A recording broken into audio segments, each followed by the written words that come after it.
Marriage isn't just about loving someone.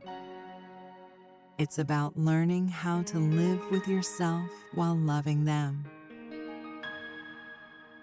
Settle in. Let the day fall away. You don't need to hold anything right now. Not the conversations still echoing in your head, not the weight in your chest. Just be here, with the soft hum of the night around you and the quiet space you've made for this moment. We'll walk through the places love takes us, the tender ones, the uncomfortable ones, the ones you don't always speak of out loud. No rush, no need to arrive anywhere too quickly. This is a letter you can open in the dark and read at your own pace. Let the world fade to a softer distance. You've been carrying voices, decisions, and small demands all day. They can rest now.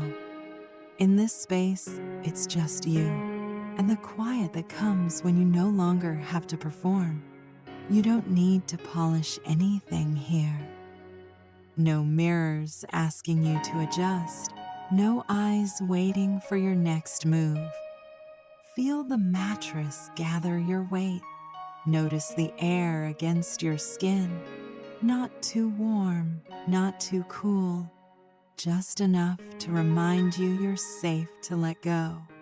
If your thoughts drift toward the day, let them pass without chasing them. They'll find their place without you holding them up. Right now, the only map you need is the one that leads you inward, to the slower pulse, the softer breath, the quiet ground you can return to. And as we move deeper, you can let the edges blur until the room feels like it's been here forever. Steady, unchanging, just waiting for you to rest. They tell you marriage will show you who your partner really is, but that's not the whole truth. Marriage shows you who you are. It takes the raw, unfiltered parts of you, the patience you thought you had, the fears you thought you'd buried, the love you swore was unconditional, and it holds them up to the light. Some days, that light feels warm. It softens you. It reminds you why you're here. Some days, it burns. Every flaw, every bruise inside you suddenly visible in the glare. Most days, it's both. Because living that close to another person is like standing in front of a mirror you can't walk away from. You see your kindness and your cruelty, your tenderness and your temper, your longing and the hollow places you still haven't learned to fill. And you don't just see them. You see the way your chest tightens when you're afraid, the way your breath softens when you feel safe, the way your voice changes when old wounds speak for you. You see the places you still ache, the corners where you've grown, the rooms in yourself you're still afraid to open. And maybe that's the point. Not to love someone perfectly, but to learn to love with all your imperfections still in the room, to stop trying to polish the reflection and start tending gently to the one who's looking back. It doesn't happen on the wedding day, not in the photographs, not under the string lights, not in the middle of that first dance. It happens later. In a moment so small no one else would notice. Maybe you're standing in the kitchen, steam rising from the mugs on the counter. Maybe you're arguing over nothing and everything at once. Or maybe it's silence, so heavy you can hear your own pulse. And suddenly, you see it, not them, you. The way your voice changes when you're afraid, the way your shoulders rise when you feel cornered, the way your hands reach for control when what you really want is reassurance.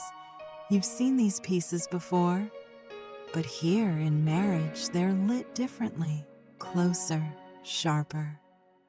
Like someone turned the mirror toward you and forgot to dim the light. It's uncomfortable, sometimes humiliating. Because you realize this person you love isn't creating your worst patterns. They're revealing them. You want to blame, point to their tone, their habits, their flaws. And maybe they have them. We all do. But if you sit with it, really sit, you start to see the reflection isn't lying. It's just unedited, unflattering in places. Honest in ways you weren't ready for. Marriage can feel like an X-ray. It shows the fractures you learned to live with, the shadows you pretended weren't there. And it asks, without words, what will you do with this? Will you pretend you didn't see it? Or will you let it change you? That's the part no one warns you about. How love this close will strip away the safe distance you once had with yourself. How it will make you stand in front of your own heart and realize you've been half listening to it for years, and maybe that's the quiet gift buried inside the discomfort. You get another chance. Not to be perfect for them, but to finally be honest with you. The thing about marriage is, the mirror stays. You can close your eyes, turn your head, distract yourself with work, with errands, with scrolling through 100 lives that aren't yours. But the reflection waits, patient, unblinking. Some days it's gentle. It shows you your best self, the way you soften, listen, and reach for them. In sleep, it's humbling to see that tenderness, to feel the weight of it in your chest, to realize you are capable of such steady, quiet gravity. Other days, the mirror is not so kind. It catches you mid-snap, your words sharper than you meant. It shows you the way your arms fold, your face hardens, how you withhold affection just to make a point. It reminds you how easily you slip into keeping score. And you hate it, not just because it's there, but because it's true. This is the moment where people start to panic, where they wonder if they chose wrong, because surely, if they were with the right person, they'd only ever seen the best parts of themselves. But love this close doesn't work that way. It's not a filter. It's not a highlight reel. It's a raw, uncut feed of who you are when no one's watching but the one who knows you best. And if you're brave enough, you stop performing for the reflection. You stop editing. You start leaning in.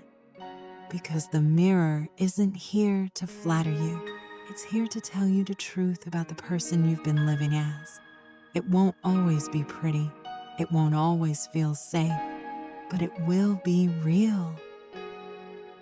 And in marriage, if you can stay long enough to face that truth, real is the only thing that keeps you from slowly drifting into strangers.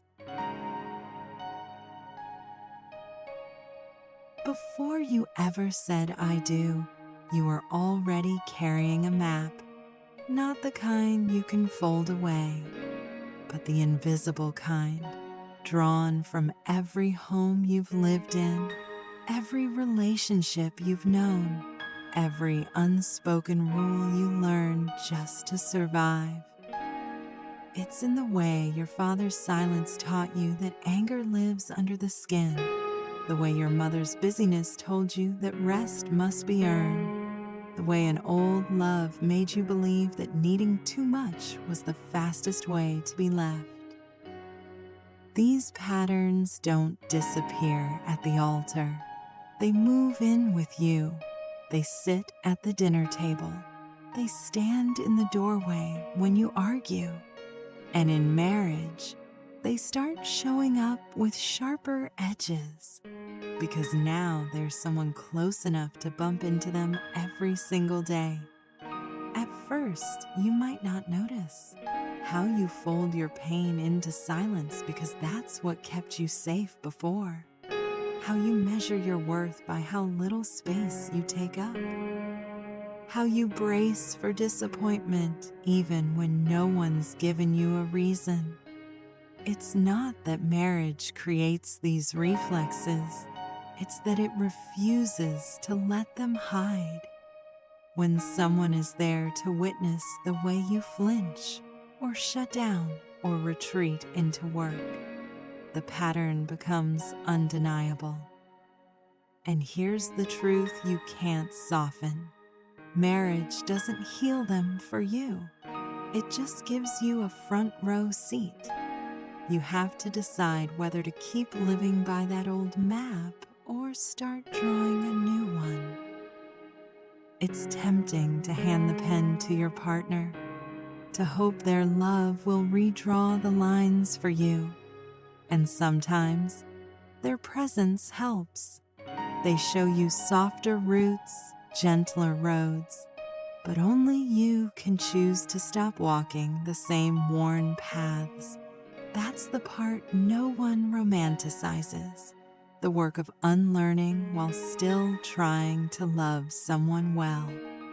Holding their hand while you try to remember how to hold your own. And maybe that's what the mirror in marriage is really for. Not to shame you.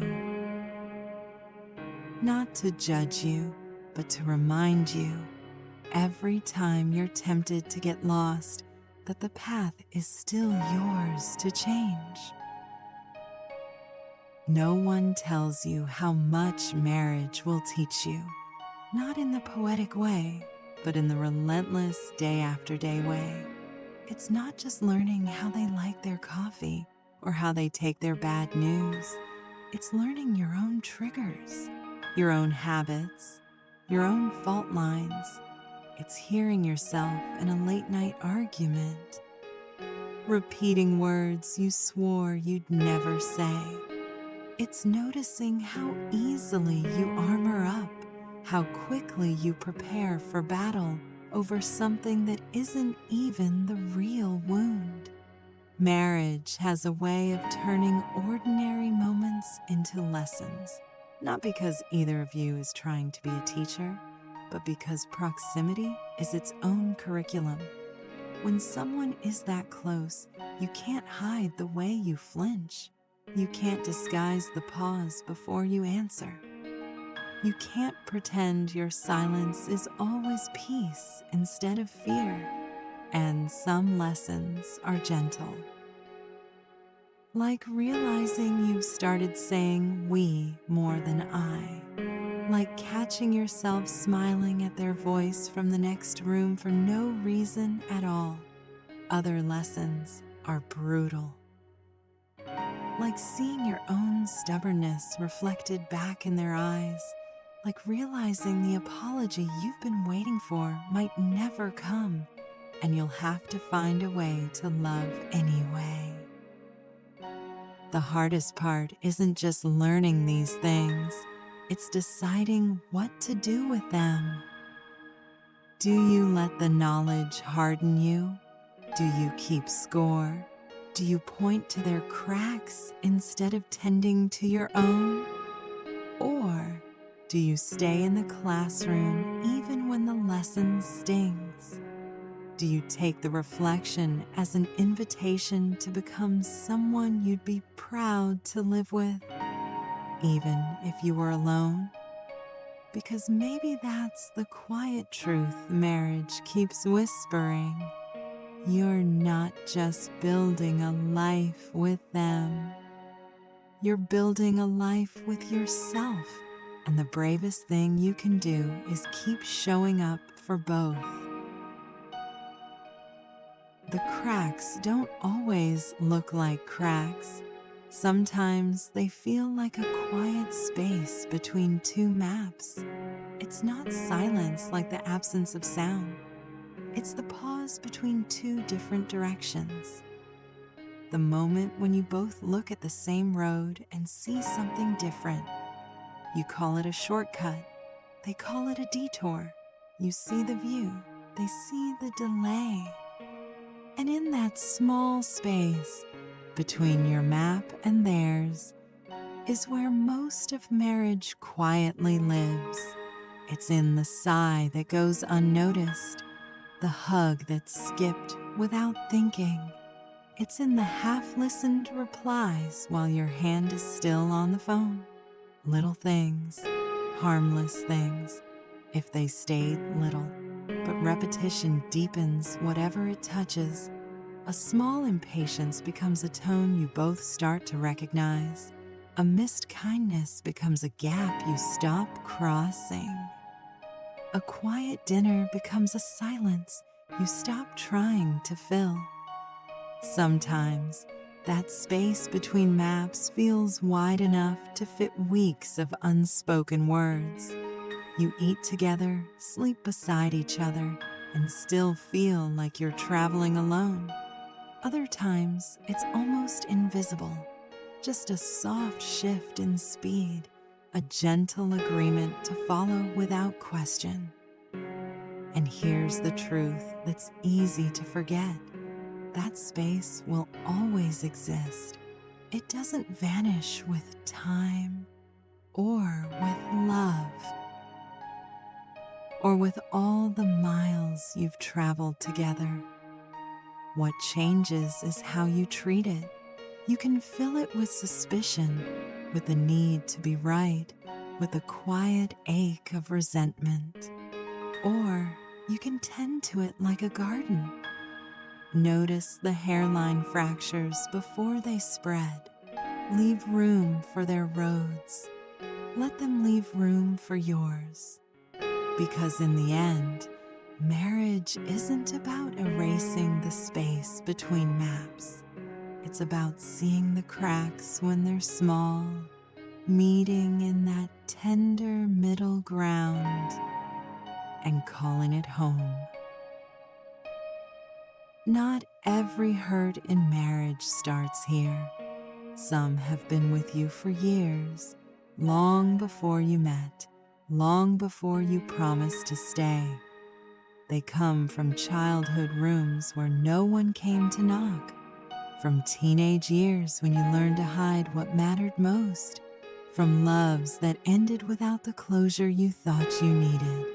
You carry them in, even if you swear you've left them behind. And marriage, without even trying, will find them. Not to harm you, but simply because living this close means they will eventually brush against the places you've been guarding. It can happen in something small, a tone you've heard before, a pause before they answer, a door closing just a little too softly. And suddenly, you're not just reacting to them. You're reacting to every echo that sound has ever carried. Sometimes these moments feel like detours. They pull you off the road you thought you were on. They slow you down. They make you question whether you'll ever get back to where you thought you were going. But detours have a way of showing you things the straight road never could. Maybe it's a conversation you would have kept avoiding if the night hadn't gone sideways. Maybe it's a tenderness that only comes after a long silence breaks. Maybe it's the quiet relief of surviving something you didn't think you could. Old wounds and new ones don't stay in separate drawers. They spill into each other. They double the weight. The danger is letting the past write the whole script, letting an old map drag you down the same roads, even when the present doesn't deserve it. But a detour, if you let it, can break that pattern. It can lead you somewhere you didn't plan to be, but needed to see. A place where a wound gets air, where the road bends just enough to give you a new view. And maybe years from now, in some quiet kitchen, you'll realize it wasn't wasted time. It was the road that helped you heal. Distance doesn't always start with anger. Sometimes it starts with nothing at all. No slam doors, no sharp words, just a slow, almost invisible drift from the warmth you used to take for granted. It shows up in the pauses, the ones that last a little too long, in the way your good night is quieter than it used to be, in how you both move around the kitchen without brushing shoulders. It can feel like you're walking on separate roads, close enough to see each other, but far enough that the sound of your footsteps never quite reaches them. Some roads you walk alone because they can't follow. They don't know the language of that place. They've never felt the weight of that memory. Other roads you walk alone because you need to. You need the solitude, the unfiltered air, the space to hear your own thoughts without adjusting them to match someone else's stride. But lonely can turn into distant, private can harden into hidden, and quiet distance is patient. It waits in the small spaces between your laugh and theirs, between the moment you reach out and the moment they don't. The choice, as always, is whether to keep letting that space grow or to take the small, awkward, brave step toward them. And sometimes that step isn't about closing the gap entirely. It's about meeting at the next crossroads, coffee in hand, ready to listen if they want to share, or simply walking together again without asking where they've been. Because marriage isn't about tracing every mile together. It's about trusting that the roads you walk alone are still part of the same journey, and that the bridges between them are worth crossing before the silence starts to feel like home. Every marriage comes to a crossroads. Not the movie scene kind, but the quiet, heavy kind where there's no soundtrack, no clear sign pointing the way. Sometimes it's after a season of standing still, safe but unmoving. Other times it's after miles of walking apart, each of you carrying your own weather, one under steady rain, the other in dry, blinding heat. When you finally see each other again, it doesn't feel like fireworks. It feels like a deep exhale you didn't realize you'd been holding. At first, your paces feel off. Your footsteps sound strange together.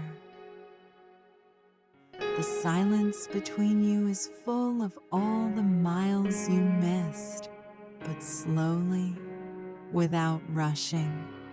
You remember how to match strides, not because one of you gave up your road, but because you both kept walking towards something larger than your own map.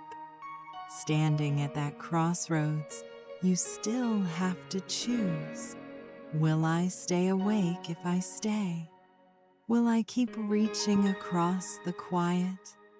Will I notice when their road bends away from mine and walk toward them anyway? Meeting again in the middle doesn't erase the distance you traveled alone. It honors it. It says, I see the ground you've covered, and I'm glad you made it here. You sit for a while, share a meal, listen to each other's stories. Some you understand, some you never will. And that's okay, because the quiet miracle of marriage isn't that you never drift apart. It's that you keep finding your way back again and again to this shared stretch of road where the maps overlap, where the pace feels right, where your footsteps sound like home. Some lessons in marriage are the ones you go looking for. You read the books, you take the advice, you prepare for the storms you think you can see coming. And then there are the lessons that choose you. They arrive uninvited, without warning, without letting you feel ready. Like the first time you hear your own voice sound exactly like someone you swore you'd never become. Like realizing you've been holding on to a grudge for so long, it started to feel like part of your spine. Like seeing, in one unguarded moment, just how much power your words have to wound the person you love. No one tells you that marriage will hold these parts of you up to the light, the ones you've managed to hide from everyone else. Friends see the curated version. Family sees the rehearsed one. But the person you live with, they get the full footage, the bloopers, the outbursts, the silences heavy enough to bend the air. And here's the uncomfortable truth. Love doesn't erase those parts. It makes them harder to ignore. It asks, without asking, what will you do with what you see? This is where the language of repair begins. It's not just in the apology, but in the tone you use to speak it. It's in the pause to really hear their answer. It's the choice to put down your defenses long enough to meet their eyes. Some days you'll fail that lesson. You'll choose the easy way out.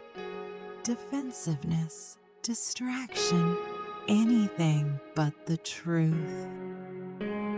But other days, you'll stop mid-sentence. Feel the old habit rising and choose differently.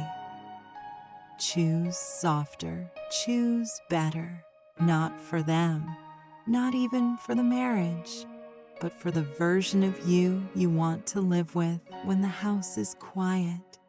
Because over time, these small repairs become part of the architecture. They make the walls stronger, the foundation more forgiving. And one day you might run your hand along a place that once felt fragile and realize it's holding you now. Repair changes things. Not back to the way they were, but into something you couldn't have pictured before. At first, that can feel like loss. You miss the ease of the early days, the way you could read each other's moods without thinking too hard. You miss the confidence that love was something solid instead of something you keep learning how to hold. But slowly, you start to see the new shape forming. It's quieter, less about proving, more about showing up. Less about keeping it perfect, and more about keeping it honest.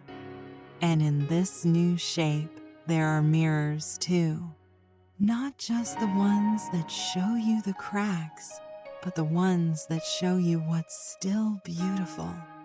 The way they notice your tired eyes before you've said a word. The way they reach for your hand in a crowd without even looking. The way they laugh at your oldest joke like it's still new. These moments are gentle reflections. They remind you of the patience you didn't know you had. The tenderness you offer without asking for anything back. The way you can still be soft even after the world has tried to harden you. You start to trust those reflections. You walk a little lighter. You stop second-guessing the softness in your voice because you've seen proof right there in the shape you've built together that these parts of you are not accidents. They're the very reason someone chose to stay. And maybe that's the quiet truth about love. The version you begin with is just one of many you'll live through. Each season reshapes you. Each challenge leaves its mark. And the couples who last aren't the ones who keep the first version pristine, but the ones who let the shape change while still seeing what's worth keeping in the mirror. There's a certain weight that comes with being truly known. It's not heavy like a burden, it's heavy like a truth. Solid, unavoidable. Something you can't unknow once it's been seen. In marriage, there's no backstage, no time to tidy up your moods before someone walks in. They see it all. The unbrushed hair, the restless pacing, the quiet sulk that settles in your shoulders when the day hasn't gone your way. And yet, woven through that constant exposure are the small things that quietly hold you together. The coffee left on the counter, still warm. The text that simply says, "Made it home." The way you both reach for the same blanket on a couch and somehow end up sharing it without a word. At first, being seen in your unguarded moments feels risky. You wonder if they'll love you less once they've seen the whole picture. The impatience, the self-doubt, the way you retreat when the world feels too loud. But over time, you learn that being known isn't just about them seeing you. It's about you letting yourself be seen. Trusting that your rough edges won't scare them away. Those small things, the hand on your back when you're about to disappear into old habits, the way they notice your tired eyes before you've said a word, become proof. Proof that the weight of being known is also the weight of being carried in the moments you can't carry yourself. And maybe that's the quiet power of marriage. Not that someone sees you at your best, but that they stay through the messy mornings, the ordinary nights, and the 1,000 tiny acts that keep the fabric from fraying. Not every storm ends with a rainbow. Some just fade quietly, without fanfare. One morning, you realize the sharpness in your chest has softened. The silence between you isn't heavy anymore, just still. The coffee's on, the laundry's folded, life has slipped back into its ordinary rhythm. It's tempting to think that staying is easy in moments like this, but the truth is, the choice to stay is often made earlier, in the middle of the storm, when the words between you feel sharp, when misunderstandings pile up faster than you can untangle them, when silence feels safer than speaking. Those are the moments no one posts about. The hours spent on opposite ends of the couch, each wrapped in your own stubbornness. The quiet wrestling with yourself to find a sentence that can bridge the gap without burning the bridge. Staying, then, isn't about pretending nothing's wrong. It's about refusing to let the wrong define you. It's trusting that love can hold both the hurt and the healing. That leaving the room in anger isn't the same as leaving the story. And when the storm finally passes, when the air between you feels safe again, when your hands find each other without thinking, there's no need for grand speeches, just the quiet knowing that this too became part of the foundation. Because the strength of a marriage isn't proven in the seasons when it's easy to love. It's built in the times you stayed even when love felt like work. And when the sky's clear, when the light returns so gently you almost miss the moment, you'll know. These are the days that made forever real. You think you know yourself before you get married. You've lived in your own skin for decades. You know your moods, your likes and dislikes, the edges of your patience. But marriage, it stretches that knowing. It turns it inside out. It weaves you so closely into another life that sometimes you forget where you end and they begin, until a hard season shakes everything loose and you're left meeting yourself again. Not the version you promised to be, not the one you thought they fell in love with, but the one you've grown into through every sharp word, every soft moment, every detour you didn't choose. You learn you can be softer than you ever imagined. And harder, too. That kindness flows easily when you're rested, but becomes a choice when you're not. That the version of you who shows up in the hard moments might surprise you. Sometimes in the best ways, sometimes in the ways you'd rather not admit.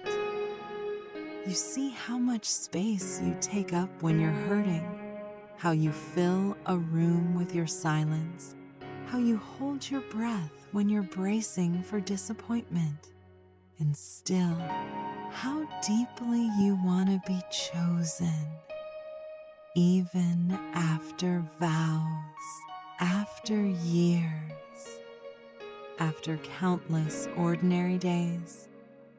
Marriage is a mirror that doesn't just reflect who you are, it reflects who you're becoming.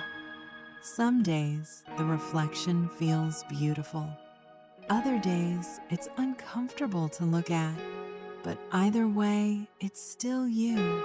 And if you're willing to keep looking, to keep learning, you might just grow into someone you're proud to see staring back. And maybe the quiet gift, after the dust has settled, is realizing they see it too. This new version of you. And they're still here.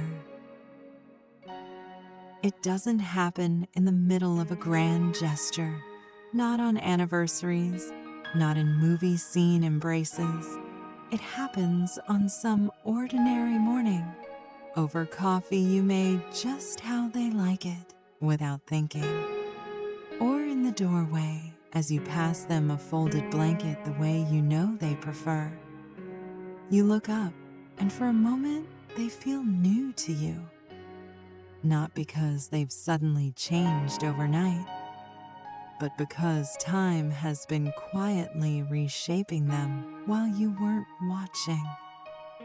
You notice the lines at the edges of their smile, the slower, surer way they move, the way they reach for your hand in a crowd without needing to look. You realize you've both been carrying each other in small, invisible ways, making the coffee, listening to the same story again, knowing exactly when to place a hand on a tense shoulder. Marriage has a way of making change invisible and effort invisible too. You share years, weather, rooms, and routines, and in the middle of all that, you can forget that love is being quietly practiced in 100 tiny acts.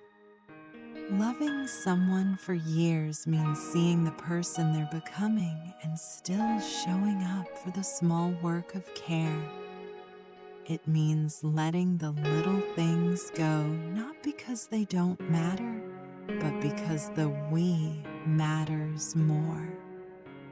And sometimes when you catch each other's eyes over something as ordinary as a Tuesday morning, you feel both truths at once.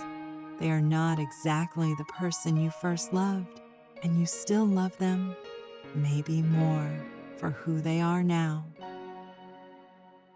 Every marriage begins with 2 maps, yours, theirs, drawn from old roads, familiar turns, and places you thought you'd always keep.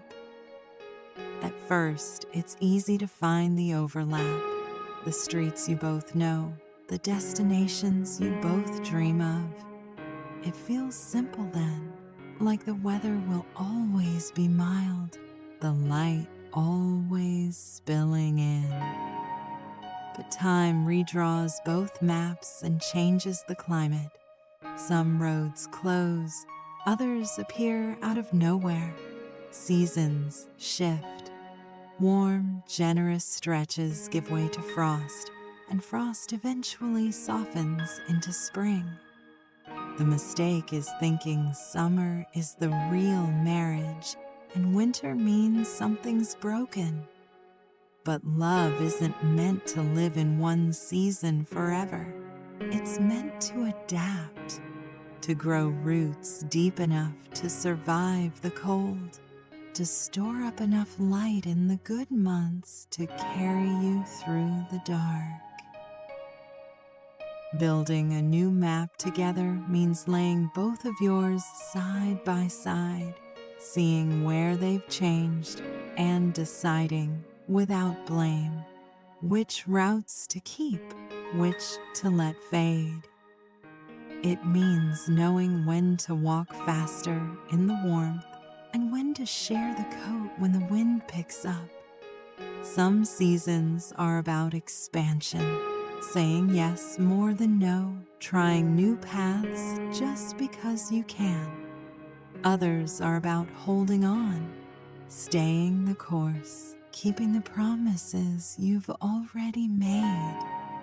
And as you keep drawing, through both calm skies and storms, the paper softens from being folded and unfolded. The lines grow layered, woven with all the weather you face together. Until one day you look down at the map in your hands and realize it's not just the road that feels like home. It's the person who's still walking it beside you through every season. Love begins with a yes, but it stays alive because you keep saying it. Not just once, not just in the vows, but in all the ordinary moments when saying yes isn't easy. You say it in the warm seasons when the road feels smooth and your steps fall into rhythm without trying. And you say it in the winters when the wind cuts through, when your paces don't match, when the map feels unclear. It's not one grand decision that holds a marriage together. It's the small ones, made and remade over and over. To listen instead of dismiss, to reach for their hand even when you're still a little hurt. To stay at the table long enough to find the softer words. Some days that choice feels light, like air, like instinct. Other days it's heavier than you expected. You have to lay down your pride just to lift it again. But every time you choose, you strengthen something invisible. A thread that stretches across years, across detours and seasons, across the quiet days when nothing feels certain but this. And maybe that's the quiet miracle. Not that you chose each other once, but that you keep choosing. In kitchens at midnight, on sidewalks in the rain, in the pause before you speak. Yes, I'll walk this road with you. Yes, I'll match your pace when you slow. Yes, I'll wait when you need to stop and catch your breath.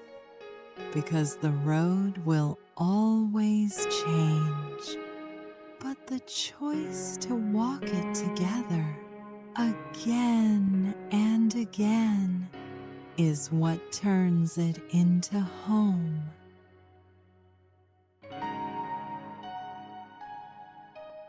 When you strip it all back, the maps, the seasons, the detours, the quiet work, marriage is really just two people finding their way back to each other and to themselves over and over again.